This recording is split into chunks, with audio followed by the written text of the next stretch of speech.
السلام عليكم. ازيكم يا ابطال؟ النهارده ان شاء الله الجزء الثاني من الحصص التأسيسية في الخرائط. كنا خلصنا المرة اللي فاتت امريكا الشمالية وامريكا الجنوبية وقارة افريقيا بكل التفاصيل والبيانات اللي فيها. النهارده باذن الله تعالى هيبقى عندنا خريطة جديدة الا وهي خريطة قارة اوروبا. تعالوا بقى كده نبدأ القارة مع بعض من اول دولة البرتغال. طبعا زي ما قلت لكم المرة اللي فاتت ان كل قارة وليها مفتاح. تعالوا بقى نشوف مفتاح القارة دي المفروض يبدأ منين. في الحقيقة احنا هنعرف الأول الدولة دي اسمها دولة البرتغال، واللي جنبها هنا دولة اسمها دولة أسبانيا، فوقها على طول هنا دولة فرنسا. أعتقد إن كل الناس شايفة الدول دي ومفيش حد هيقدر يعلق عليها، لكن في دولة تانية لازم تكونوا واخدين بالكم منها كويس قوي، ألا وهي الدولة الصغيرة دي. الدولة الصغيرة دي اسمها دولة أندورا، صغيرة جدا فتركز قوي عليها. يبقى دولة أسبانيا وهنا دولة فرنسا ودولة صغيرة المساحة هنا اسمها دولة أندورا. بص يا بطل بقى سريعا كده، الحد الفاصل ما بين دولة أسبانيا وبين دولة فرنسا في هنا سلسلة جبلية اسمها جبال البرانس. لو خدت بالك المرة اللي فاتت كنا اتكلمنا على إن الحد اللي موجود ما بين الأرجنتين وتشيلي كانت سلسلة جبلية اسمها جبال الإنديز، وكان الامتداد بتاعها طولي. لكن المرة دي بنتكلم على سلسلة جبلية مختلفة اللي هي جبال البرانس اللي بتفصل بين فرنسا وأسبانيا، والامتداد بتاعها عرضي. دي أول معلومة عند حضرتك. تعالى كده كمل معايا. بعد دولة فرنسا في هنا دولة اسمها ألمانيا. في الدرس التمهيدي إن شاء الله هتعرف في معلومة صغيرة كده اسمها إن ألمانيا احتلت هولندا وبلجيكا. فالنهاردة عايزك تحفظ المعلومة كده، إن ألمانيا اللي احتلت هولندا وبلجيكا. يبقى أنا عندي دولة البرتغال، أسبانيا، أندورا، فرنسا، ثم دولة ألمانيا اللي احتلت هولندا ومين؟ وبلجيكا. زي ما ركزنا على دولة صغيرة المساحة هنا اللي هي دولة أندورا، تعالوا كمان نركز على دولة صغيرة المساحة هنا شبه المثلث كده اسمها دولة لوكسمبورغ. يبقى أنا عندي دولة أندورا اهي، وآدي دولة لوكسمبورغ. كمل بقى كده. لما تيجي تبص في الشمال في الدرس الأولاني في التاريخ عندك إن شاء الله هيبقى عندك إن دولة فرنسا ودولة إنجلترا الاتنين هيبقى في بينهم مشاكل كتيرة جدا على إن مين يحتل الإمبراطورية بتاعة الهند ومين يسيطر عليها، والصراعات هتتم ما بين القرن ال17 لل18 في التاريخ ده عندكم. دولة فرنسا ودولة الولايات المتحدة اللي بيفصل ما بينهم بحر هنا اسمه بحر الشمال، وبحر هنا اسمه بحر المانش، وفي هنا مضيق صغير قوي اسمه مضيق دوفر. يبقى فرنسا بيفصلها عن انجلترا بحر الشمال وبحر المانش ومضيق اسمه دوفر. لكن يا استاذ انا ركزت ولقيت ان مكتوب المملكة المتحدة. ما هو يا حبيبي انجلترا لها 3 مسميات: انجلترا، بريطانيا، المملكة المتحدة. ادي مكتوب المملكة المتحدة اهو. بس عايزك تركز قوي على شكل المملكة المتحدة، هي واخدة شكل ايه؟ تلاقيها واخدة شكل طولي، بس الجزئية دي كده تابعة للمملكة المتحدة. إذن هي واخدة شكل طولي، بس في نفس الوقت الجزء ده خلاني أقول على الدولة مجزأ. طالما بيفصل ما بين أجزائها بحر تبقى مجزأ إيه؟ قال لي مجزأ بحري زي ما كنا قلنا. يبقى تاني كده، البرتغال، أسبانيا، أندورا، وفرنسا. بيفصل فرنسا عن أسبانيا سلسلة جبال البرانس. وعند حضرتك هنا ألمانيا اللي احتلت هولندا وبلجيكا، ودولة صغيرة المساحة اسمها لوكسمبورغ. بيفصل فرنسا عن انجلترا بحر الشمال وبحر المانش ومضيق دوفر.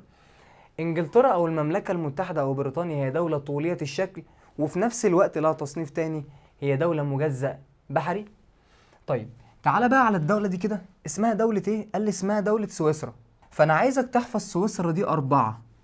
ايه 4 دي؟ سويسرا عندها 4 لغات رسمية، يعني سكانها مش بيتكلموا زينا كده لغة واحدة، لا ده بيتكلموا 4 لغات رسمية. طب انا هحفظ ال4 لغات دول ازاي؟ اقول لك يا سيدي، احفظ جيرانها تعرف لغتها. سويسرا بيجاورها من هنا دولة ألمانيا ودولة فرنسا ودولة إيطاليا، فإذا سويسرا بتتكلم ألماني وفرنسي وإيطالي. لكن في معلومة كمان، هي عاصمة إيطاليا دلوقتي اسمها إيه؟ اسمها روما. فهتلاقي إن سويسرا بتتكلم لغة اسمها الرومانشية. يبقى سويسرا كام لغة؟ 4. أعرفهم إزاي؟ اعرف جيرانها تجيب لغتها. ألماني وفرنسي وإيطالي. وعاصمة إيطاليا إيه؟ قال لي روما، تبقى بتتكلم رومانشية اللي هي الرومانية القديمة. لكن أنا خدت بالي إن إيطاليا ليها جزيرة هنا اسمها الصقلية، وليها جزيرة هنا اسمها سردينيا، ومتصلة باليابس. اللي متابع معايا من الفيديو اللي فات يعرف أنا قلت كويس قوي، طالما الدولة ليها جزر في المية ومتصلة باليابس، يبقى في الحالة دي الدولة قال عليها مجزأ بري بحري. يبقى جزء منها في المية والجزء التاني فين؟ قال لي متصل باليابس. والجزء اللي في المية ده عبارة عن جزر. طيب تعالى كمان على جزيرة هنا اسمها جزيرة كورسيكا. جزيرة كورسيكا دي تبع لفرنسا، وفي مجموعة جزر هنا اسمهم جزر البليار. جزر البليار مفروض ان هم تابعين لاسبانيا. يبقى ايطاليا عندها صقلية وسردينيا، فرنسا عندها كورسيكا، وعندك اسبانيا عندها جزر الايه؟ قال البليار. تعال نكمل بقى كده مع بعض. احنا كنا وقفنا عند سويسرا. بص بقى يا سيدي، دي دولة اسمها التشيك وسلوفاكيا. خليني اقول لك ان هم كانوا دولة واحدة بس زمان اسمها تشيكوسلوفاكيا، لكنها انقسمت فبقت دولة التشيك وسلوفاكيا. يبقى دي بقت دولة مستقلة ذات سيادة، ودي دولة مستقلة تانية ذات سيادة. يبقى دي دولة تشيك سلوفاكيا. عندك بقى دولة هنا اسمها النمسا، ودولة هنا اسمها المجر. يبقى انت هتبص كده، النمسا والمجر شمالها اللي تشيك وسلوفاكيا، جنوبها في مجموعة دول كتيرة قوي هنقول عليها الدول دي زمان يا جماعة كان اسمها اتحاد يوغوسلافيا. هكتبها هنا كده، اتحاد يوغوسلافيا اللي هو ده. بص بقى اتحاد يوغوسلافيا كانوا كام دولة؟ نبدأ مع بعض من أول سلوفينيا، كرواتيا، صربيا، البوسنة والهرسك، كوسوفو، الجبل الأسود، مقدونيا. هم عبارة عن 7 دول، لكن هتلاقيهم في المنهج عندك 5 بس تبقى انت عارف ان المعلومة الأساسية ان اتحاد يوغوسلافيا كان دولة واحدة كبيرة، لكنه انقسم فأصبح 7 دول. وال7 دول كالآتي: سلوفينيا وكرواتيا، صربيا والبوسنة والهرسك، كوسوفو والجبل الأسود، مقدونيا. وخد بالك دولة ألبانيا ودولة اليونان مش تابعين خالص لاتحاد يوغوسلافيا.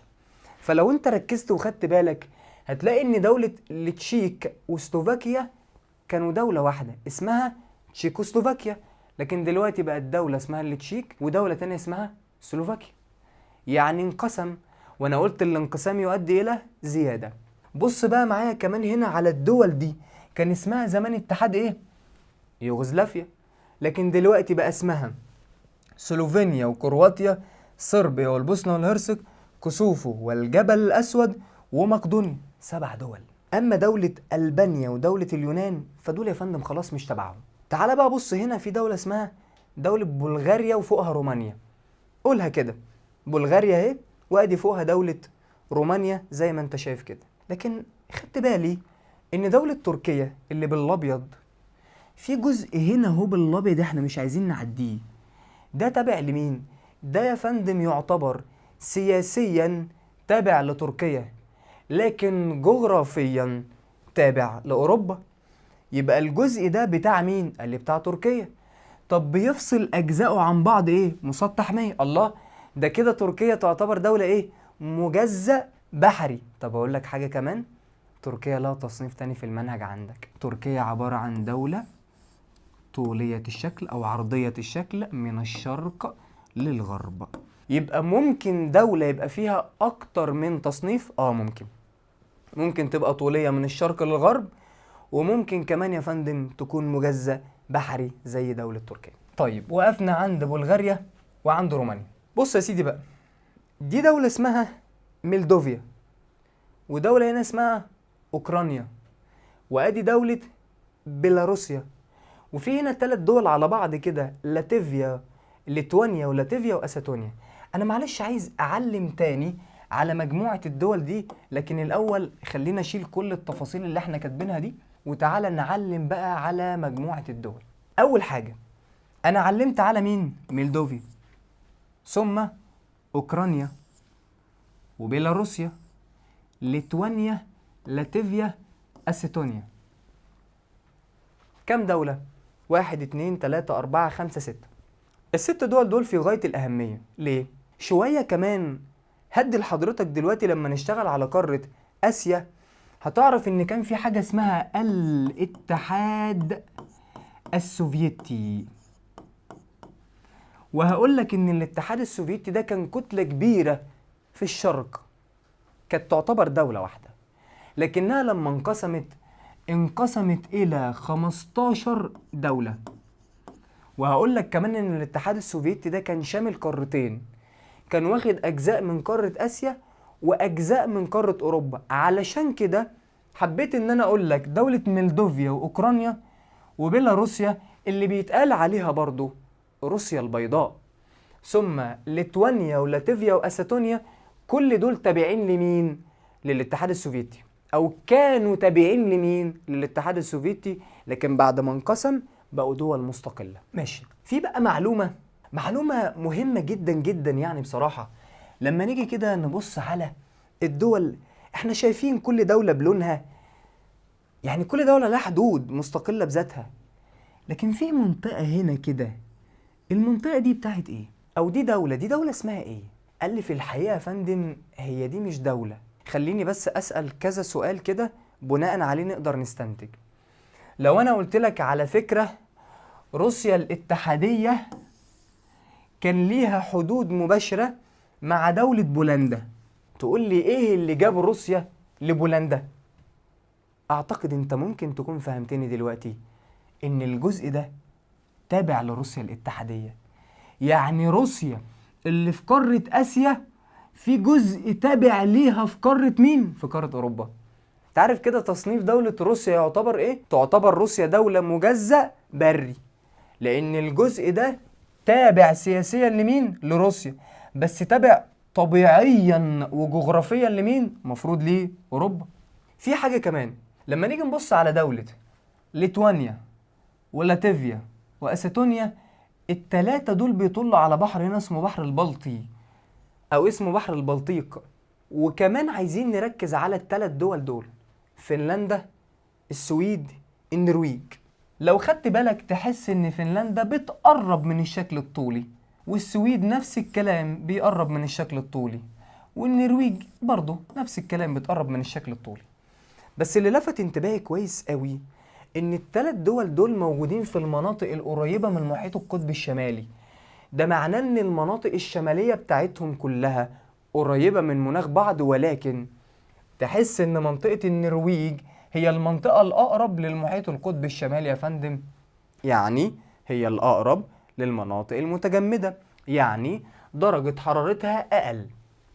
جميل جدا. فاضل بس ان انت تعرف ان الدولة دي دولة اسمها الدنمارك.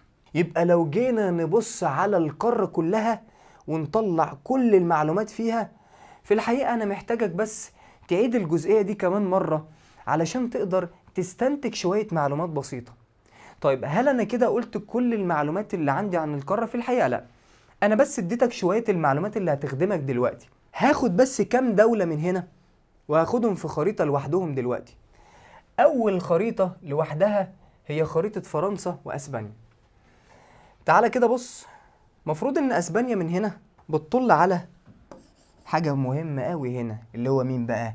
اللي هو مضيق جبل طارق. وانا قلت لحضرتك ان اي دولة بتطل على يعني مضايق او ممرات ملاحية فيتقال عليها دولة ذات موقع استراتيجي. بس عايز حضرتك كمان تبص بصة بسيطة كده على الحدود اللي المفروض تكون موجودة بين اسبانيا وبين فرنسا، وعلى الدايرة الصغيرة دي يا فندم اللي قلت لحضرتك اسمها دولة مين؟ اسمها دولة أندورا. الحد اللي كان موجود هنا بيفصل الدولتين عن بعض كان حد جبلي، اللي هي جبال مين؟ اللي هي جبال البرانس، ده اللي بيفصل الاتنين عن بعض. دي بس ملحوظة كنت محتاج ان انا أأكد عليها شوية. كمان عندي ملحوظة تانية على إيطاليا. بص بقى كده على إيطاليا. إيطاليا حضرتك عارف أكيد إنها دولة تصنيفها مجزأ بري بحري. تصنيف الدولة ايه؟ مجزأ بري بحري. تعالى بس كده نكبر الخط ده شوية. يبقى الدولة تصنيفها مجزأ بري بحري ليه؟ هقول لك، جزء من الدولة دي عبارة عن جزر في المية، تمام؟ والجزء التاني متصل باليابس، إذا فهي مجزأ بري بحري. اللي محتاجك تعرفه كمان إن دولة إيطاليا بتطل على مسطحين مائيين، ده غير طبعا البحر المتوسط، ده كده 3 مسطحات يعني. إيطاليا بتطل من هنا على البحر الأدرياتي، ومن هنا على بحر اسمه البحر الترياني، ومن الجنوب على البحر المتوسط. يبقى زي ما انا قلت هم مسطحين الجداد اللي انت ما تعرفهمش، بس اكيد طبعا انت عارف البحر المتوسط. يبقى تاني ايطاليا ليها 3 مسطحات مائية، من جهة الشرق البحر الادرياتي، من الغرب البحر الترياني، ومن الجنوب البحر المتوسط. دي كانت المعلومات المتوفرة عندنا على الجزئية دي المتعلقة بأوروبا. ودي برضو خريطة هنبقى نتكلم عليها ان شاء الله بعدين. يعني عايزك بس تبص هنا على المنطقة الجبلية اللي كانت بتفصل فرنسا عن اسبانيا. قبل كمان ما نختم الجزء ده، في عند حضرتك خليج اسمه خليج باسكاي، او بيقولوا عليه خليج بيسكي، الاتنين صح يعني. الخليج ده تابع لمين؟ تابع لفرنسا، جزء من المسطحات المائية، وبيطل من هنا كمان على المحيط الأطلنطي. جميل جدا كده. أغلبية المعلومات اللي كانت متاحة ومتوفرة كمقدمة مش كشرح على قارة أوروبا تعتبر خلصت. تعالوا بقى ناخد القارة الأخيرة معانا، ألا وهي قارة آسيا. القارة الأخيرة اللي بيها إن شاء الله هنختم كورس الخرائط كله بإذن الله تعالى هي قارة آسيا. هنبدأ بس جزئية جزئية كده في آسيا، وهنبدأ الأول بالدول العربية الآسيوية. عندنا دولة هنا اسمها دولة اليمن. المفروض إن اليمن دي بتطل على مضيق، يعني ليها موقع استراتيجي هنا اللي هو مضيق باب المندب، والشكل بتاعها شكل طولي. وعندي دولة هنا كمان اسمها دولة عمان. دولة عمان يا فندم نفس الكلام، تحسها انها شكل طولي. لكن دايما كنا بندرس ان في هنا مضيق اسمه مضيق هرمز. بص كده على المضيق ده هنا، اسمه مضيق هرمز، وكان بيقول لك تشرف عليه ايران وعمان، مع ان مفروض يتقال بتشرف عليه ايران ومين والامارات، صح كده؟ لا غلط، هما فعلا كانوا صح. لما كانوا بيقولوا لك بتشرف عليه ايران وعمان كان عندهم حق. كان عندهم حق ليه بقى؟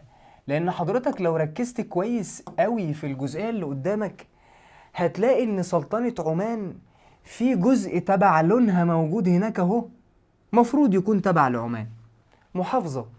المحافظه دي اسمها محافظه مسندم، تبع لمين؟ تبع لعمان. الله، ده كده عمان يتقال عليها ايه؟ مجزأ بري. طب ممكن نراجع بس شوية معلومات. اولا الولايات المتحدة كنا بنقول عليها مجزأ بري لان كندا بتفصل بين اجزاء، وقلنا كمان على انجولا مجزأ بري لان لها منطقة اسمها كابندا، وفي يابس الكونغو الديمقراطية بيفصل بين اجزاء. المعلومة الثالثة سلطنة عمان مجزأ بري لان في يابس بيفصل محافظة مسندم عن دولة عمان فيتقال عليها مجزأ بري. وخدنا من شوية كمان ان روسيا يتقال عليها مجزأ بري لان كان في جزء صغير كده موجود جوه دولة مين او جوه قارة مين؟ اوروبا. طيب بص بقى مجموعة الدول الستة اللي انا هعدهم لك دول: عمان، الامارات، قطر، البحرين، السعودية، الكويت. شفت مجموعة الدول دول؟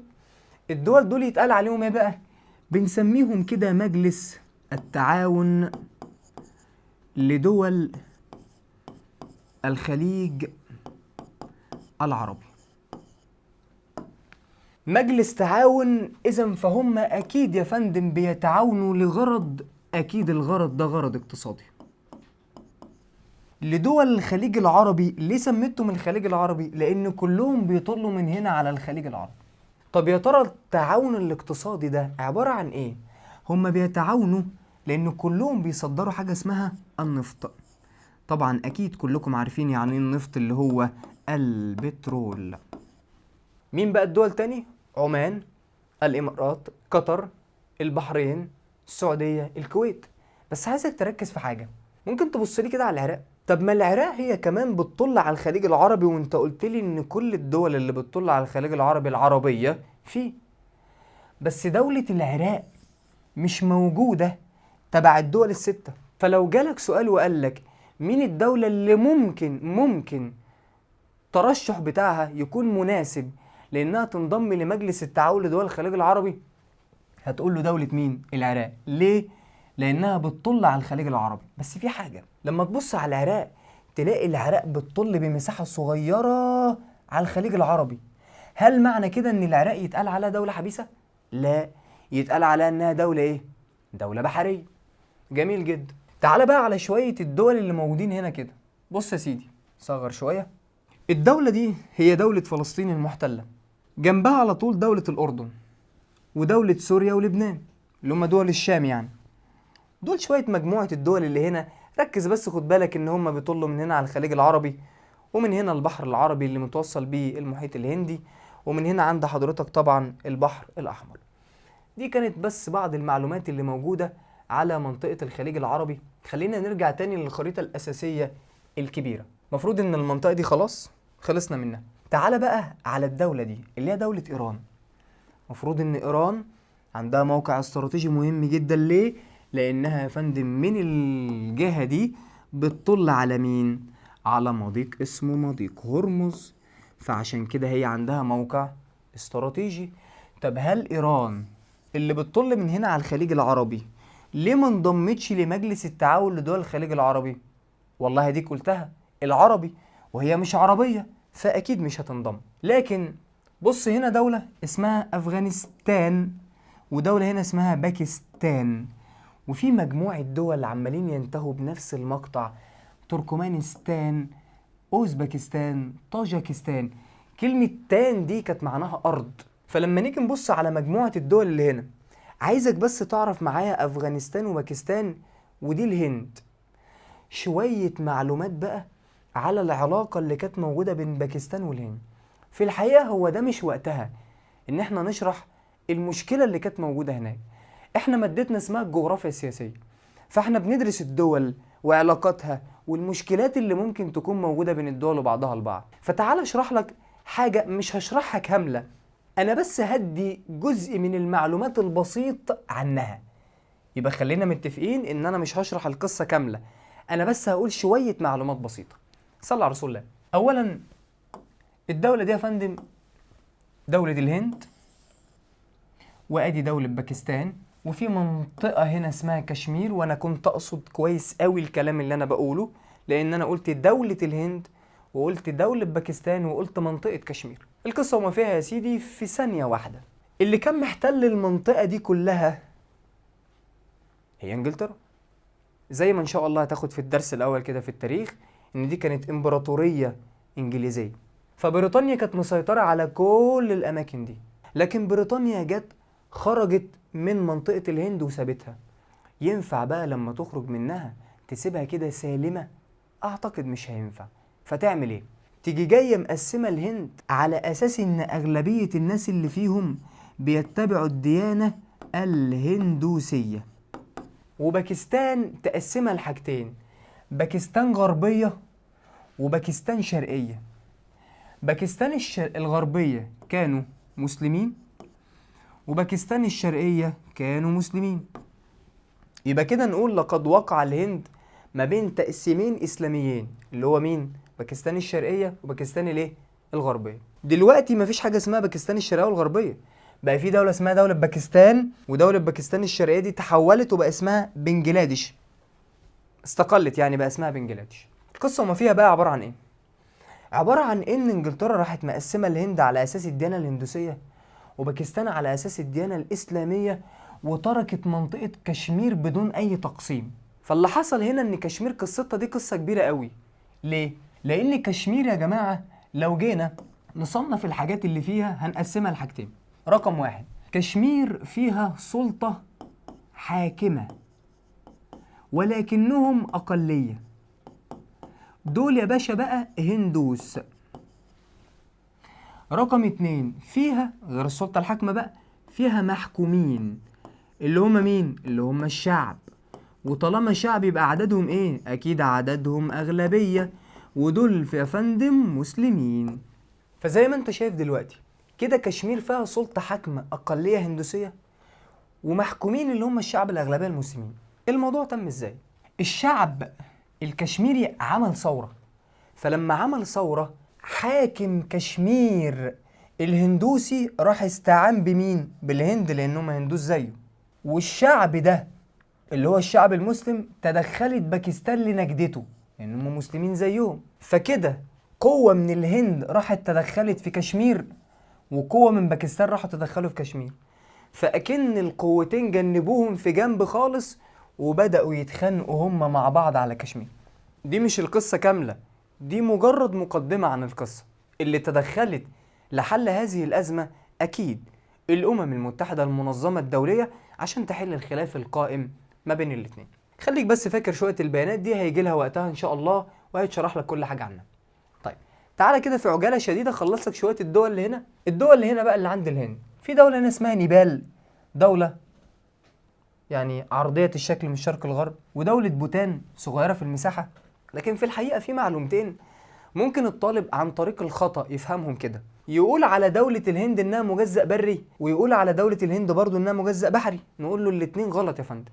دولة الهند مش مجزأ بري لان كلها متصلة ببعضها، وسريلانكا مش تبعها، سريلانكا مستقلة، زمان كانت اسمها جزيرة سيلان ولكنها حصلت على الاستقلال. فيبقى الهند لا مجزأ بري ولا مجزأ بحري. شكرا. تعال بقى هنا كده مجموعة دول بقى: ميانمار، تايلاند، لاروس، فيتنام، كمبوديا. يعني ما بتكرروش كتير في الامتحانات، لكن مفاجأة سنة 2023 في الامتحان يعني بتاع السنة اللي فاتت هي المفاجأة الحلوة دي. دولة بروناي. طبعا احنا بنحفظ دول كبيرة في المساحة، لكن يجي هنا ويقول لك سلطنة بروناي. ادي سلطنة بروناي زي ما انت شايف فين؟ عند ماليزيا. طب هل سلطنة بروناي دولة جايبية؟ لا، لانها بتطل على المسطحات المائية. وادي دولة اندونيسيا هتاخد قدام ان شاء الله ان المنطقة دي اسمها جزيرة تيمور الشرقية، ودي هتستقل عن اندونيسيا. عايز بس اقول لك في فرق ما بين تايوان وما بين الفلبين. تقول لي ازاي؟ تايوان جزيرة واحدة، دولة جزرية، جزيرة واحدة يعني، لكن الفلبين عبارة عن جزر، فهي دولة مجزأ بحري وفي نفس الوقت برضه هي دولة جزرية. تعال برضه بص هنا على كوريا الشمالية وكوريا الجنوبية ودولة اليابان. اليابان يا جماعة عبارة عن دولة جزرية هي كمان، دولة مجزأة لمجموعة جزر. أنا بس عايز أوريك بسرعة كده مجموعة الجزر اللي عند دولة اليابان أهي. بص كده على اليابان. اليابان عبارة عن إيه؟ عبارة عن جزيرة هنا اسمها جزيرة هوكايدو، وجزيرة هنا اسمها جزيرة هونشو، وآدي جزيرة شيكوكو، وهنا عندي جزيرة هنا تحت خالص اسمها جزيرة كيوشو. عايزك تركز على الجزيرة دي لأن الجزيرة دي كان فيها عاصمة زمان اسمها كيوتو، لكنها اتنقلت وبقت طوكيو. العاصمة دي كانت جوه الدولة فبنقول عليها عاصمة داخلية، والعاصمة دي بقت على المسطح المائي فبنقول عليها عاصمة ساحلية. دي بس معلومة كده مقدمة على اليابان ليس إلا. نرجع تاني بقى على الجزء الأهم. بص لي يا فندم على معلومة الصين. الصين دولة كبيرة، تعتبر تاني اقتصاد دلوقتي في العالم بعد الولايات المتحدة، وفيها عدد سكان 2 مليار نسمة من السكان العالم اللي هم 8 مليار نسمة، وهي فيها 2، يبقى كده الصين فيها ربع سكان العالم. دي دولة اسمها دولة منغوليا، ودي دولة كازاخستان. صغر شوية بقى كده، بص على منغوليا وكازاخستان. هل منغوليا دي دولة بحرية؟ لا، حبيسة. طب كازاخستان بحرية؟ حد يبص ويقول لي ايوه بحرية، اقول له ليه؟ يقول لي لانها بتطل على قزوين، اقول له غلط. قزوين بحر مغلق، يبقى كازاخستان طالما مش بتطل على غيره تبقى هي كمان حبيسة. طب طبق المثال ده يا بطل على مين بقى؟ على كل من دولة أذربيجان، أرمينيا، جورجيا. لما نيجي نبص كده دولة أذربيجان بتطل على بحر قزوين لوحده فهي حبيسة، دولة أرمينيا مش بتطل على حاجة خالص فهي دولة حبيسة، لكن دولة جورجيا بتطل هنا على مين؟ بتطل هنا على البحر الايه؟ على البحر الأسود، فجورجيا دولة بحرية. تعال بقى على الجزء الأهم اللي النهاردة كله أصلا عبارة عنه، اللي هو الاتحاد السوفيتي. هقول معلومة، والمعلومة دي خليك مستنيها للفيديو الأولاني إن شاء الله بتاع الدرس التمهيدي. العالم كان كتلتين، كتلة شرقية وكتلة غربية. الكتلة الشرقية كان اسمها الاتحاد السوفيتي، والكتلة الغربية كان اسمها الكتلة الرأسمالية.